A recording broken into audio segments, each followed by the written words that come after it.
Today, on Effective Leaders Serving with Purpose, we're meeting with Pierre Landry, Scoutmaster and Training Chairman from Scouting America's Verdugo Hills Council. One of my favorite quotes about leadership is from Dwight Eisenhower. Leadership is the art of getting someone else to do something you want done because they want to do it. That has directed a lot of my leadership efforts.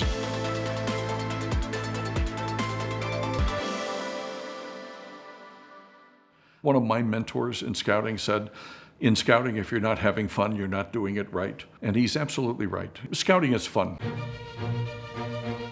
Scouting's mission is to help prepare young people to make ethical and moral decisions based on the values of the Scout Oath and Law. It's also an opportunity for them to practice leadership and to be given the opportunity to lead their peers. We do that by laying out a program that has 4 basic aims: character development, citizenship training, personal fitness, and leadership training. We teach them about servant leadership and how, as a leader, they should be trying to help the people that they're leading accomplish their goals. Strange concept for a 15-year-old to learn, but it's part of how we prepare them to go forward into the world. Opportunity is my favorite word in scouting. Setting out accomplishments that are age appropriate. Let's show them how to take the various steps to accomplish those goals, to get recognition, and then to set new goals. Those opportunities help prepare people to take a role in leadership in the world, and scouting prepares them to do that. Don't forget to subscribe to our YouTube channel for the latest videos from Family Theater Productions. I came in thinking that leadership was about being the directive leader, the big boss, the John Wayne. And over the years, I've understood that that's not the best way to lead. There are different situations that require different leadership styles. If you're trying to get a group of people to do something, it helps if you listen to them and you find out what their needs are. Pierre Landry is our council trainer. He's a valuable member of our team. Pierre is very kind-hearted, very thorough. He doesn't stay still in scouting. He's always thinking outside the box of how training can help our units, our council, and just people in the community he connects with. Pierre has contributed a lot to our council over his time volunteering. His leadership style is really one that he always kind of presents something and then asks for feedback, which is very valuable as a volunteer. Over the years, we've gone from the scout leaders are in charge and we're going to tell you where we're going to go camping, to stepping back and really reinforcing the idea that the scouts get together and plan the program. And we give them guidance on how to do that.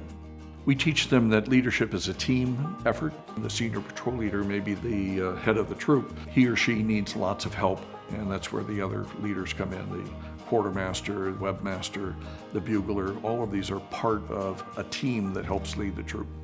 The Merit Badge program in scouting is designed to introduce young people to various parts of the world, camping and hiking and swimming and nature merit badge. We also have this goal of getting them to understand what citizenship is.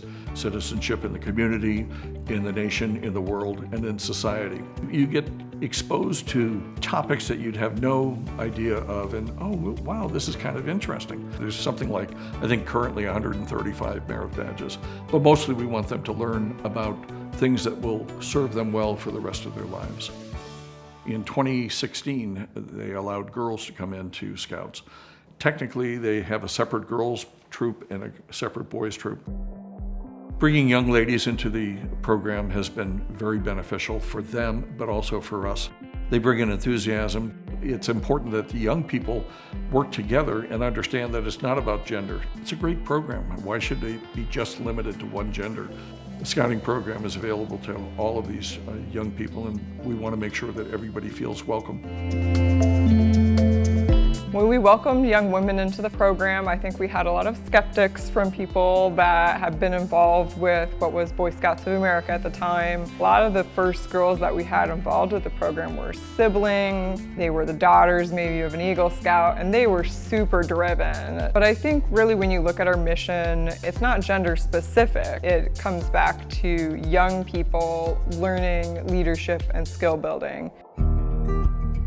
Not everybody that becomes a Scoutmaster has done camping before. I teach a course called Introduction to Outdoor Leader Skills, and so we teach them just the basics of how to pitch a tent, how to light a fire, how to navigate with map and compass, how to lead a campfire program. There are certain things that happen at campfire programs that are an important part of what we're trying to do. This collective effort is part of team building. So it's something you suppress the me part and you celebrate the we. Skits in a campfire program are an important way of having young people stand up in front of groups and get comfortable standing in front. But it's also a team building activity. You'll get a patrol and you say, all right, you're gonna have a skit at the campfire, come up with something. And so they rehearse and they work together and they put something on and it's silly and they all laugh and then they talk about it afterwards and you give them something fun to do. These are tools that we use to help reinforce some of the values that we have. The Boy Scouts program that's now evolved into Scouting America. We still have a duty to God. We ask a young person, for example, in the Eagle Border Review, how do you do your duty to God? And they just need to tell us how they accomplish that duty. So for me, duty to God means helping other people and doing what I can to make the world a better place. How has scouting changed since when I first came in the 50s? Part of that is also how have I changed since then. Not only did I feel like I always belonged in scouting, it's something that is internalized. I actually was referred to of, oh, there's the Boy Scout. It began in Brunswick, Maine. I was a Cub Scout there, then got into Scouts. And then I worked for 6 summers in Rhode Island at a summer camp, Yagu Scout Camp. When my son was born in 1981, I realized, oh, I get to get back into Scouts. It was one of the first things I thought in the delivery room. When my son joined Cub Scouts, I was champing at the bit to be able to be the Cub Master. And then they said, oh, we're looking for a new Cub Master. And my wife in that meeting said, oh, my husband will do that. And I was thrilled. I went to the training in February, and by May, I was on the training committee, and I've been on the training committee ever since.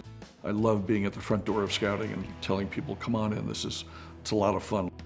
Volunteering is the ultimate expression of democracy. We get to vote in elections every year or two, but when you volunteer, you get to vote every day for the kind of world you want to live in.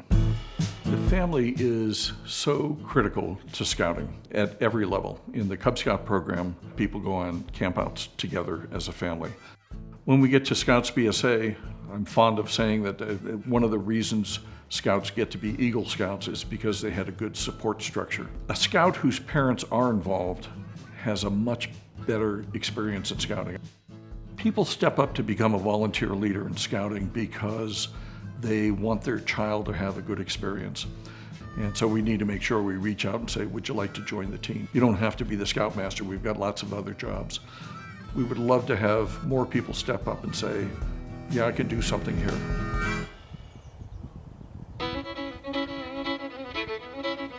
We have a local scout camp. It's a small one. It's one of the few remaining. So now there's a committee that supports the maintenance of that facility.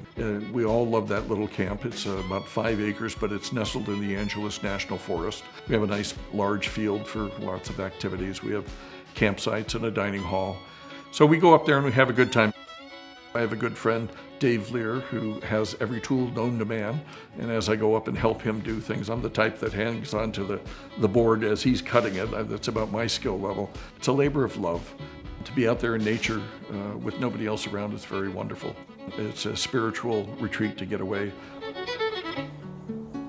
Someone once asked Baden Powell what be prepared means. Be prepared for what? And he said, well, for anything. And that's what we'd like these young people to do. The scouting program that grew out of Boy Scouts of America continues today to be very much the same program as it has been. It's still about, on my honor, I will do my best. Everything else in the Scout Oath after that is elaboration. We ask these young people to make a commitment to try hard and to do their best. How can we help them become the best person they can? It really is a leadership and a character development program. I think it's more relevant today than it ever has been.